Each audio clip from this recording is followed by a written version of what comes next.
मैं पहला ऐसा शख्स हूँ, पहला।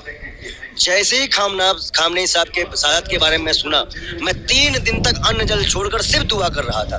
जैसी दुआ इमाम हुसैन मक्का छोड़ने से पहले एक रात पहले अपने नाना के कब्र पे जाकर जैसे ही उन्होंने दुआ की थी, वैसे 3 दिन मैंने पूरे हुसैनियों के लिए करी। और उस दिन से आज का है कि अमेरिका आज ऐसी माफी मांग रहा है।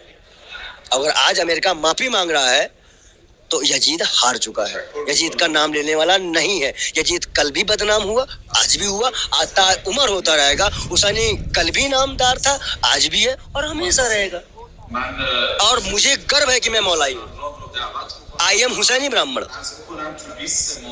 हमारे पूर्वज लड़े हैं करबला में और हम कभी भी जुल्म को बर्दाश्त नहीं करने वाले हैं, किसी भी तरह से कॉम्प्रोमाइज नहीं करने वाले हैं। आपके वीडियो के माध्यम से, इंडिया में वीडियो के माध्यम से हमसे बहुत से लोगों ने खरीदने के लिए सोचा कि पंडित जी आप इधर आ जाइए।